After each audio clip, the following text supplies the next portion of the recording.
Good morning. It's Monday morning, September the 20th, about 10 o'clock here at Borough Hall. Mayor Dennis Sullivan with you once again.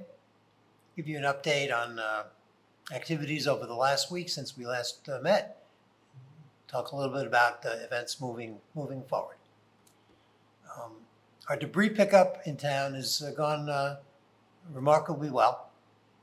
We were able to finish up the dumpster program on Saturday, and thanks to a lot of Herculean efforts by our volunteers and also our hauler, estimates are 40, 50 dumpsters were filled and carted away. The landfills have sort of caught up with deliveries, so we'll be able to go back to our regular garbage collection. So whatever your regular garbage day was, we would just encourage you to get back into that routine. Any bulk items now will require stickers. If you have any extraordinary situation, you can call Borough Hall and they can fill you in on the details. But as of this morning, it's my understanding that the majority of the storm damage has been picked up, and we are separating the tonnage for that because we at the landfill we pay for the disposal of the debris based on the tonnage, and we want to file claims with FEMA for the added cost that we incurred. So we'll separate the regular trash from the storm damage debris that we picked up in bulk, so that we can file a claim to get our fair share of that, so that there's minimal tax impact. Recycling should be back on schedule. 2 weeks ago there was a holiday involved. There was the storm to deal with, the aftermath. So there were, I understand, some properties that were missed, and we tried to go back and let the county know, where they had to make a second and sometimes a third visit. So I'm hoping that regular recycling can go back to where it was. If you have issues, let us know. We'll contact the county to make sure their trucks are out in as regular a schedule as possible. There may be a change in the time that they come, but it's my understanding again that they will pick your recycling up on the day that it's scheduled. One major service that we're in the process of bringing back each year, of course, October 1st, is leaf collection. This year we're going to have to modify our leaf collection a little bit, but we still will be able to start on the 1st of October. We remind you that starting on October 1st, you can put your leaves in paper bags. And let me stress that, paper bags. We cannot collect any leaves in plastic bags. So you can put your leaves in paper bags at the curb. We ask you not to put them in the street. That's a violation of state stormwater rules for bagged leaves or raked leaves or blown leaves to be put in the roadway itself. So if you bag your leaves, put them on the curb, we'll pick them up, take them down to our Public Works facility. In addition, you can bag and bring your bagged leaves, again in paper bags only, to the Public Works garage on 5th Street during the hours of 8 and 3. There'll be dumpsters set up if that's convenient for you. If it's more convenient for you to leave them at curbside, again, please do that. And I stress, at curbside. If you have a contractor that handles your leaves, they really are not supposed to blow those leaves into the street. Again, it is a violation of state stormwater rules. So if you're hiring someone to dispose of your leaves, please remind them that they are to bag them and dispose of them in their trucks, or bag them for you, leave them at the curb, and Public Works will pick them up. Starting November 1st, we will go back to the regular vacuuming program with the proviso that if it rains, there's going to be delay because our vacuums cannot pick up wet leaves.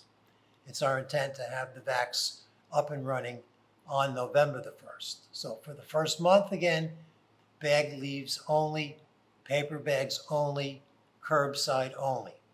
And starting November 1st, we'll go back to the way it used to be. Hopefully the weather will not be too wet. We can get those leaves vacuumed without any hindrance. Peters Brook has seen a lot of activity. We still have, I believe, 4 cars in the brook. All the owners have been identified and contacted, and thank our police for getting in touch with those owners. And they have reached out to their insurance companies, and it's my hope that those cars will be removed within a few days. We have contracted a hauler so that if the insurance companies can't do that, we will assist in getting those cars out of the brook, and then be compensated for that. We're in discussions with DEP about any additional debris in the brook. Right now, DEP is advising us that there's going to be a permit process where we will have to explain what's in the brook, explain the plan that we would have to remove that debris. DEP would then issue permits. But that won't happen until all the cars are out, until the DEP has had a chance to work with us on assessing what's in there and the best way to get it out.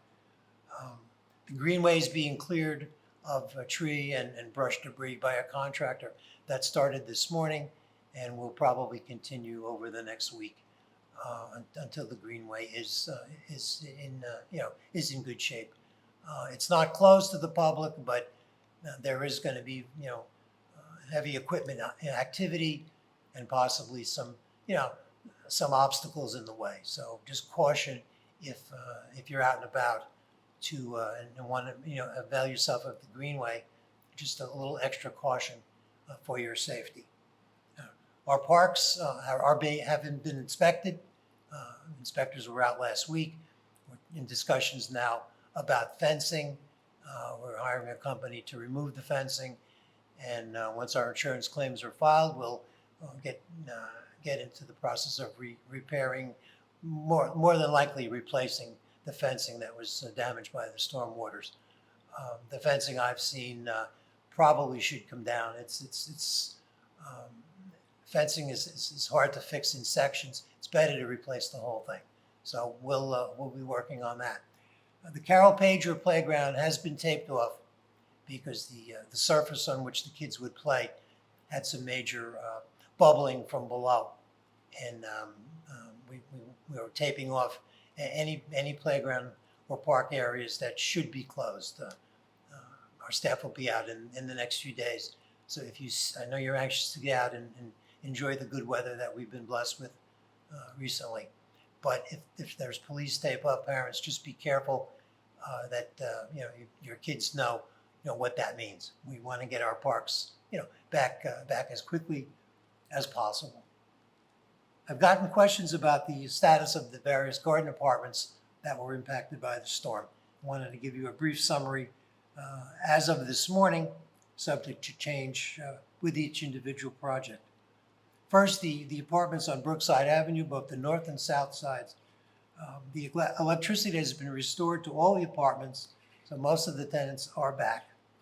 There may be some minor disruptions unit by unit as additional repairs are made, but it's my understanding that there is electricity in all of those units, so they are safe to reoccupy. The East Cliff apartments have all been cleared out. They're all vacant. The landlord is cleaning up the facility right now. No plans or permits for repair or reconstruction have yet been filed, so I can't really give you an update on the ultimate fate of the East Cliff apartments. There was extensive damage there, and I just don't know right now what the owner intends to do. People are asking me if it's going to be rebuilt, if it's going to be raised up, if it's going to be demolished and left green. I have no further information on that yet. We do have talks scheduled with the landlord to find out what his plans are, because there's a permit process that he would have to go through to get approval to deal with his property as he would wish. Again, I just don't know where East Cliff Street stands at this point. South Bridge Street, we have the two units, the 152 South Bridge, the unit closest, the most southern unit closest to Route 206.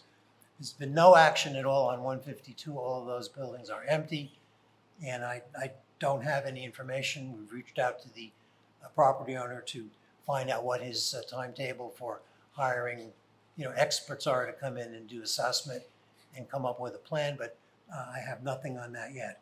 150 South Bridge is in a little bit better shape. There are 4 buildings there, buildings A, B, C, and D. Building A has been repaired, and it's to my understanding all of the residents are back in there. Building B, about 3/4 of those units should be back online this week, depending on the completion of the work and the ultimate inspection by Borough Hall and issuance of COs. The buildings cannot be reoccupied until they're deemed safe to do so. So Building B should, if all goes well and no other, extenuating damage is found, should be mostly back online this week. Building D, again, about 2/3 of those units are projected to come back online sometime next week. So a little bit more damage to Building D, and they're going to be, again, depending on the work in B, they can then focus on D and get them back online. Building C, unfortunately, has extensive damage, and the extent of which has not yet been determined in terms of a schedule to get that building done. So as a total buildings A, B, C, and D, probably by the end of next week, we should see maybe 50 to 60% of those, and hopefully I'll have more information on that in my next visit with you. All right, in property throughout the borough, from the public side, we are working with FEMA on claims. We have to go, of course, through our insurance company first, and we're just about done with the assessments and the site visits that they need to determine the extent of the damage, what's covered, and once we have those numbers, I'll be able to give you a little bit more detail on that. And while I'm on FEMA, I was at the FEMA site on North 8th Avenue in Manville on Saturday. They're there every day. I believe the hours during the week are 7 a.m. to 7 p.m. If you have not yet registered with FEMA, the facility is on North 8th Avenue at the Firehouse in Manville. I believe the address is 110, but I know it's on North 8th, and they have a full staff of FEMA representatives there. They're very knowledgeable, very professional. The people I talked to coming out were very pleased with the process. So if you have questions, if you've already filed with FEMA and haven't heard anything, and you want to go there and talk to a real live person, sometimes that's the best thing. Internet is good, phone is good, but there's nothing like a face-to-face visit with FEMA. You, of course, should file an insurance claim first, because FEMA will ask you if you've done so. So if you've already filed with your insurance company and filed with FEMA, but you just want to be assured that your FEMA case has been registered and you have a number, I would suggest you take advantage of that. They tell me they're going to be there for a while. This is not just a few days or a week. This is their designated Somerset County office, and they plan to be there for a good long time. Again, North 8th Avenue in Manville. And finally, I know you're busy with routine back to school cleanup if you were so affected. Just like you to mark down Saturday, October 9th. That's our annual fire inspection day. There'll be a service here at Borough Hall. It's in the afternoon, and I'll get back to you with the exact time for that. It's held right out here at our fire monument, followed by the traditional fire inspection day parade. And again, the time's to be determined, and I'll have more of that as we get closer. It's an important event for the town, I think especially this year. Our fire department was in the teeth of the storm, doing rescues, doing just so many extraordinary feats. And you should come and you should come to the fire parade every year. Sometimes when things become routine and become commonplace and become, we do that every year, the attendance tends to fall off a little bit. But I would love to have a tremendous community turnout this year. Our men and women in red and fire rescue squad, and police department deserve every bit of thanks we can give them. This was an effort above and beyond. It strained their training. It strained their physical stamina. It never strained their heart and their desire to serve this town. So mark down Saturday afternoon, October 9th. fire inspection day, and come out and just stand in silent testimony and wave and say, we know what you did. We thank you. We rest well at night knowing that you're here for us. I'll have more updates. I'm not sure if I'll be here by the end of this week, but I'll certainly be back when there's more to report. The town is looking better. There's still a lot to do. If you've helped a neighbor or you plan on helping a neighbor, again, thank you so much. Every group in town stepped forward in a yeoman effort, and those efforts are continuing. Just because the debris is gone on the outside of town, there's still a lot going on, under the radar and behind doors and windows. And I appreciate your collective, support and work and help for your friends and neighbors. I'll be back with you soon. In the meantime, stay Somerville strong. Talk to you again soon. Thank you.